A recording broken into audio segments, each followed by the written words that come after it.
Hi students, good morning to you all. Hope you all are doing good. Hearty welcome to all of you for today's session.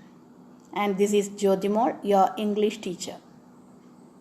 Well, we have been discussing the second chapter of our Moments textbook, The Adventures of Toto, written by Ruskin Bond. It's a very simple and interesting story. I think all of you have read the whole story. Haven't you, children? Okay, before moving ahead with a new portion, I'll give you a brief summary of the topic that I taught you in the last class. Listen, The Adventures of Toto, written by Ruskin Bond. The Adventures of Toto is an amusing story by Ruskin Bond highlighting the antics of a mischievous monkey. Let me repeat the sentence, children. The Adventures of Toto is an amusing story by Ruskin Bond highlighting the antics of a mischievous monkey. Antics, I think it's a new word for you, children. Let me spell the word antics. A-N-T-I-C-S. Antics means amusing behavior. So, Adventures of Toto. The Adventures of Toto is an amusing story by Ruskin Bond highlighting the antics of a mischievous monkey. The narrator's grandfather was fond of animals. He loved animals very much. He had a nice collection of animals such as a tortoise, a tamed squirrel, a pair of rabbits, and a goat too. One day, he bought a baby monkey from a Tonga driver and named it Tutu. Tutu's arrival not only gladdened him but also enriched his private zoo. What's the meaning of gladdened, children? Gladdened. Glad, glad means happy. Gladdened means made him happy. So Tutu's arrival not only gladdened him but also enriched his private zoo. Tutu was an attractive monkey with sparkling eyes and pearl white teeth also. He would take special delight in scaring elderly Anglo-Indian ladies. In my last class, I gave you the explanation of Anglo-Indian ladies. So, he would take special delight in scaring elderly Anglo-Indian ladies. Then, what about his tail? His tail added to his good look and also served as a third hand. Since grandmother did not have any interest in animals, she never welcomed the grandfather with a new bird or animal in the house. So, it was decided that Toto's presence should be kept a secret until grandmother was in a good mood.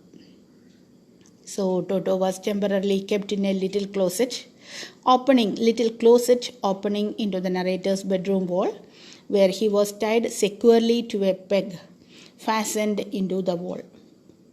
Being mischievous by nature, Toto began to create nuisance from the very first day. What did he do, children? He removed the ornamental wallpaper, pulled out the peg, tore off the narrator's blazer. But grandfather was quite happy to see Toto's performance. He was quite happy. He was very happy to see Toto's performance. He was not at all angry with him. And now Toto was transferred to a big cage in the servants' quarters where grandfather's other animals lived together.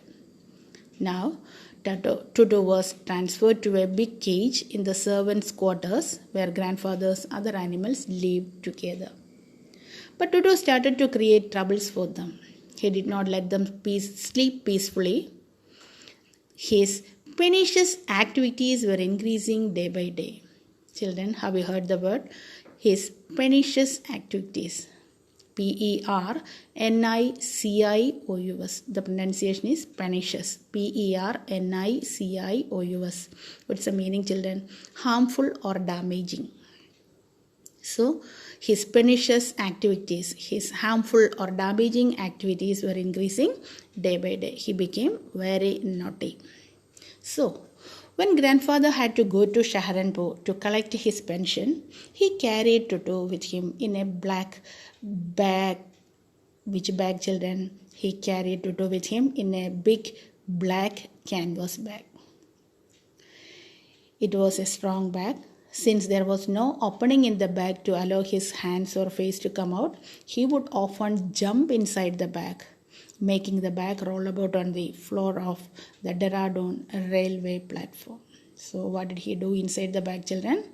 Since there was no opening in the bag to allow his hands or face to come out, he would often jump inside the bag, making the bag roll about on the floor of the platform. Which platform?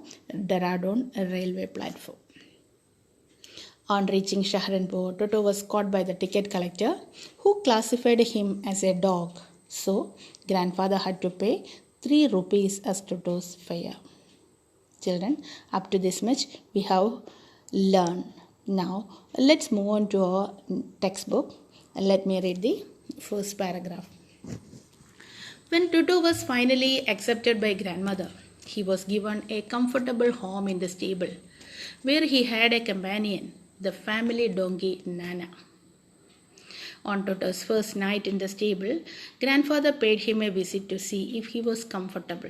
To his surprise, he found Nana without apparent cause, pulling at her halter and trying to keep her head as far as possible from a bundle of hay. Grandfather gave Nana a slap across her haunches and she jerked back, dragging Toto with her. He had fastened onto her long ears with his sharp little teeth. Okay, so let's see the explanation. And finally, grandmother came to know of Toto's presence in the house. Finally, she accepted to give him a comfortable home in the stable. You know what's the meaning of stable? I'll give you the meaning, children. Listen. Stable means it's a building set apart and adapted for keeping horses. Stable is a building set apart and adapted for keeping horses. Okay, let's move back. When Toto was finally accepted by grandmother, he was given a comfortable home in the stable. So, in that stable, he had a companion. Who was that companion, children? A family donkey named Nana. On Toto's first night in the stable, grandfather paid him a visit to see if he was comfortable. Okay, on the first night in the stable, grandfather visited Toto. To his surprise, he found Nana without apparent cause, pulling at her halter and trying to keep her head as far as possible from a bundle of hay. So, there, grandfather, he found Nana restless. What happened to her, children? Somebody was pulling at her halter and trying to keep her head as far as possible from a bundle of hay. Any guess, children? Yes, who was pulling at her halter? Toto was pulling at her halter and trying to keep her head as far as possible from a bundle of hay. What do you mean by that, sentence, children? Toto was trying to disturb him. Toto was trying to pull him away from a bundle of hay. Why? Because Nana was eating hay. So what did he do, children? He pulled her aside from a bundle of hay. Pulling at her halter. Have you seen that word, children? Halter, H-A-L-T-E-R, halter. I'll give you the meaning. Meaning is here. Halter is a strap or a loop placed around the head of a horse or any other animal, used for leading or controlling it. Did you get the word halter? So what Toto was doing with that halter, children? He was pulling Nana. He was pulling Nana away from a bundle of hay by using her halter. So grandfather, he didn't understand actually what was happening there. What did he do? He gave Nana a slap across her haunches. Slap means hit. So what did he do? Grandfather gave Nana a slap or a hit on the back in order to stop it. So, have you seen the word haunches, children? Haunches meaning is here.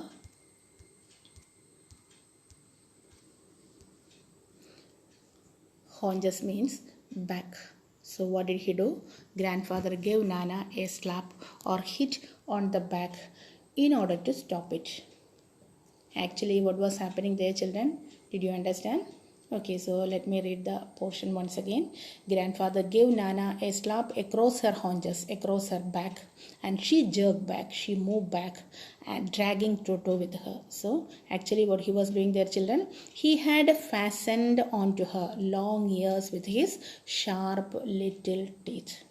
So what he was doing there, children, he had tied on to her long ears with his sharp little teeth. Actually, Toto was biting, or he had fastened, or he had tied on to her long ears with his sharp little teeth. So did you get that paragraph, children? So this is what is the mischief he had done for Nana. So he disturbed her and trying to keep her head as far as possible from a bundle of hay. Next paragraph. A great treat for Toto during cold water evening was the large bowl of warm water given him by grandmother for his bath. He would cunningly test the test paper with his hand, but he would cunningly test the temperature with his hand, then gradually step into the bath, first one foot, then the other, as he had seen me doing, until he was into the water up to his neck. One more paragraph. Once comfortable, he would take the soap in his hands or feet and rub himself all over. So here is the picture. When the water became cold, he would get out and run as quickly as he could to the kitchen fire in order to dry himself. If anyone laughed at him during this performance, Toto's feelings would be hurt and he would refuse to go on with his bath. One day, Toto nearly succeeded in boiling himself alive. Okay, so what's happening there, children? A great treat for Toto during cold winter evenings was the large bowl of warm water given him by grandmother for his bath. So, in the winter season, Toto was given a great treat by grandmother. What was it, children? In the winter season, Toto enjoyed having a warm bath.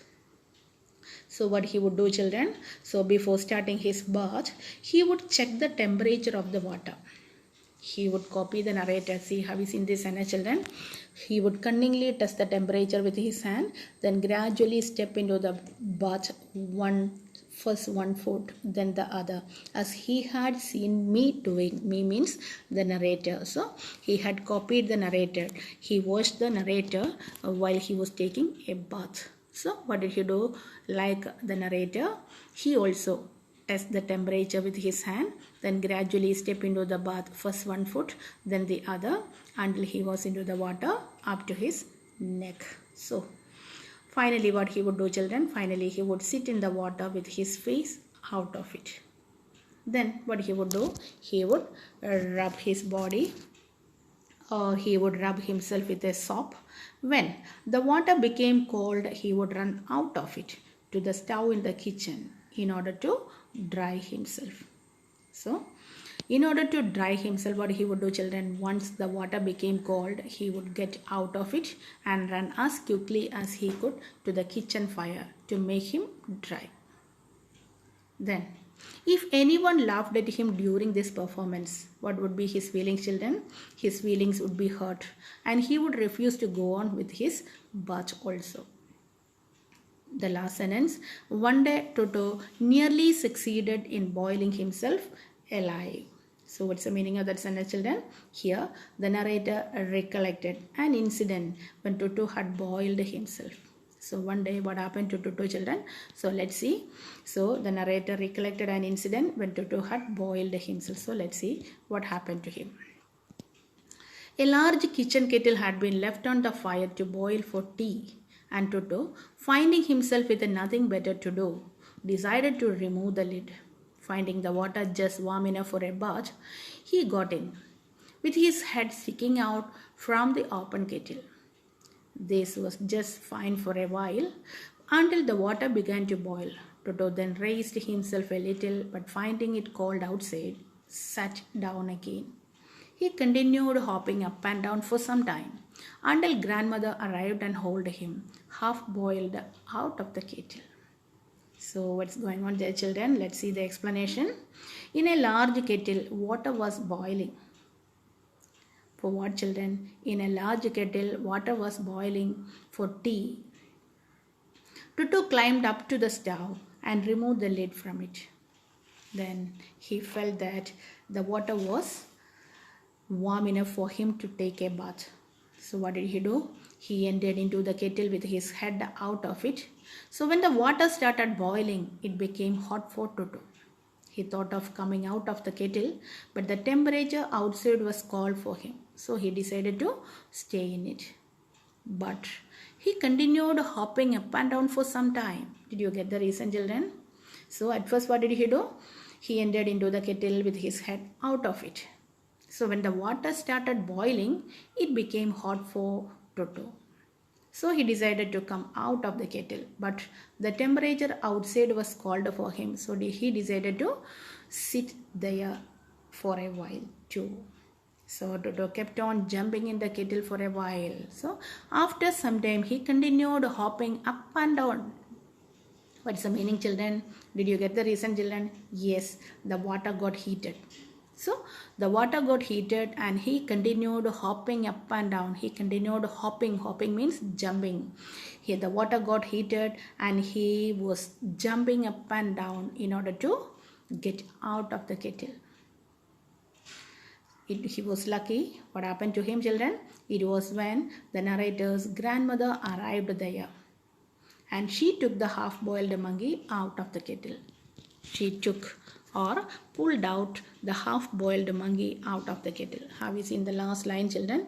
Until grandmother arrived and hauled him half-boiled out of the kettle. Hauled, H-A-U-L-A-D. The meaning is here, children.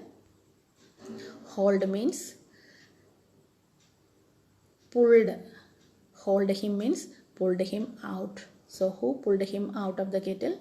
Grandmother pulled him out of the kettle. So she took the half-boiled monkey out of the kettle. Okay, see, here is the picture. Let's move to the next paragraph. If there is a part of the brain especially devoted to mischief, that part was largely developed in Toto. He was always tearing things to pieces. Whenever one of my aunts came near him, he made every effort to get hold of her dress and tear a hole in it. So in this paragraph, we can see the narrator recollects another incident when Toto created a mischief.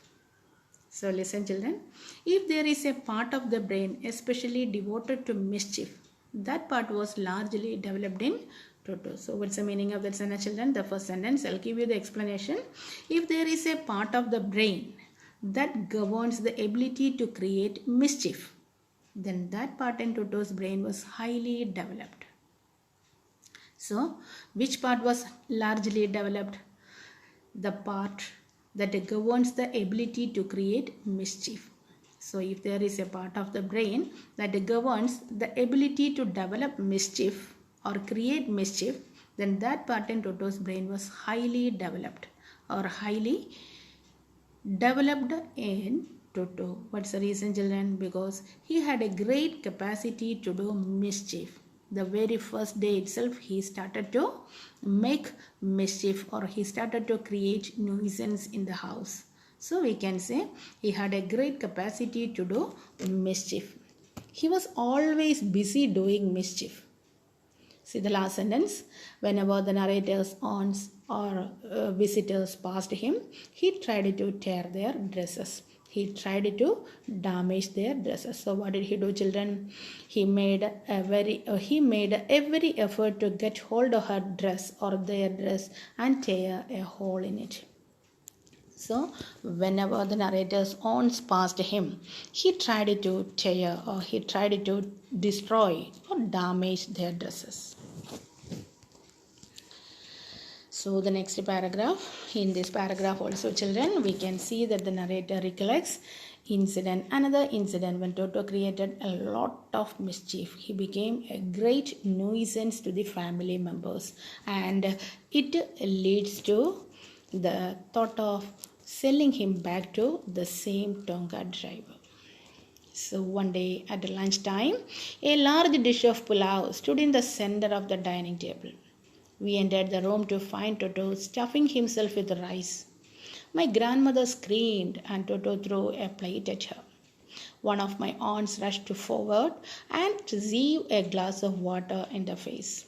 When grandmother arrived, Toto picked up the dish of pulao and made his exit through a window. We found him in the branches of the jackfruit tree, the dish still in his arms. He remained there all afternoon, eating slowly through the rice, determined on finishing every grain. And then, in order to spite grandmother, who had screamed at him, he threw the dish down from the tray and chattered with delight when it broke into 100 pieces. So as I told you children, in this paragraph also we can see the narrator recollected another incident when Toto created a lot of mischief to the family members. So one day at lunchtime, a large dish of pulao, it was kept in the center of the dining table. So when the family entered the dining hall to have their lunch, they were surprised to see that Toto was eating it. The narrator's grandmother screamed at him. So here what's the meaning of scream, children? Shouted at him. So what did he do? Toto threw a plate at her. So when grandmother screamed at him, when grandmother shouted at him, what did he do? In response, Toto threw a plate at her. Then one of my aunts tried to rush towards him. One of the narrator's aunts rushed forward to catch him, and she received a glass of water on her face. Now grandfather arrived. So when grandfather arrived, Toto picked up the dish of pulao and made his exit to a window. So when grandfather arrived the dining hall, Toto picked up the dish of pulao and left the place through a window. Then he remained out of the room the entire afternoon. He sat on a branch of the jackfruit tree, eating slowly from the dish. So it seems that he had a determination of eating all the rice from the dish. At last, he finished it up. So it seems that he had a determination of eating all the rice from the dish. So at last, he had finished it up. Then, in order to spite grandmother who had screamed at him, he threw the dish down from the tree. So spite meaning is given, children. Spite means a desire to hurt or annoy someone. So in order to hurt or in order to annoy the grandmother, what did he do? He threw the dish down from the tree. What's the reason, children? Because she had shouted at him. Grandmother shouted at him. So he threw the dish down from the tree and chattered with delight when it broke into 100 pieces. Chattered, you know the meaning of chattered, but here what's the meaning of chatter, children? The sound made by the monkey. So he chattered. What happened to him, children? He chattered with delight when he heard the plate broke into 100 pieces. So he was very happy to see the plate that broke into 100 pieces. So what did he do with the grandmother? Grandmother who had screamed at him, he threw the dish down. Once he had finished the pulao, he threw the dish towards grandmother because she had shouted at him and chattered with delight. He made a laughing sound. He became very happy when the dish broke into 100 pieces. Okay, let's move on to the last paragraph of our story. Obviously, Toto was not the sort of pet we could keep for long. Even grandfather realized that we were not well-to-do and could not afford the frequent losses of dishes, clothes, curtains and wallpaper. So grandfather found the Tonga driver and sold Toto back to him for only 3 rupees. Obviously means clearly. So now it's very clear for everyone in the narrator's family that Toto was not the type of pet that could be kept for long in the house. Even grandfather realized that. Even grandfather understood that Toto was not a suitable animal to be kept at home. Do you know the reason, children? They could not afford the frequent losses. Which were the losses, children? That he gave them. They could not afford the frequent losses that he gave them. He tore the clothes, curtains, wallpapers, broke dishes also. So grandfather, what did he do, children? He decided to find the Tonga driver and sell it to him for a sum of 3 rupees. So grandfather decided to sell Toto back to the same Tonga driver for a sum of 3 rupees. So children, here comes the end of our story. I think the story is very interesting. I hope you understood the whole meaning. If there is any doubt, you can go through the glossaries I have given you at the end of the slides.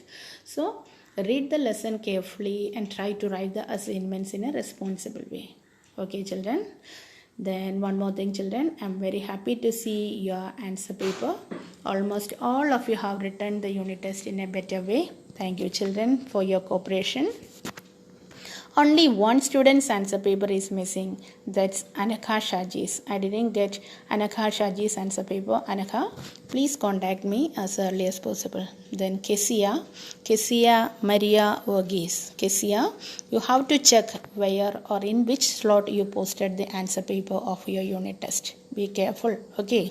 Then one more person, Tejas, you send the answer paper in my WhatsApp. Ajay Mohan Kirtana. Children, I think you didn't press the hand in button to submit your assignments or submit your test paper. Be careful with that, okay?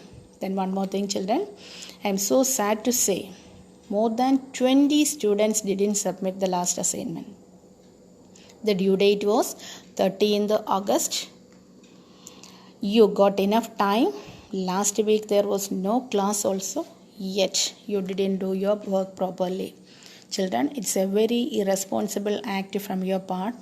So let me read out the names of the students who didn't submit the notes and assignment.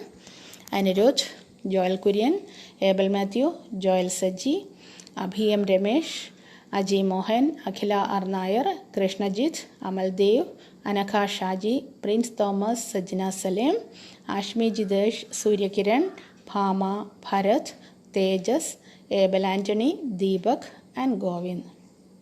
Children, today itself before 9 o'clock means before 9 p.m. you have to send the notes and assignments in Google Classroom. It's very urgent and compulsory. Children, if you have any problem, you can contact me at any time. If there is any problem regarding these assignments or notes, you have to inform me. Only Kirtana has informed me the problem regarding flood. Okay children, so let me wind up today's session. Please cooperate with me. Thank you so much children.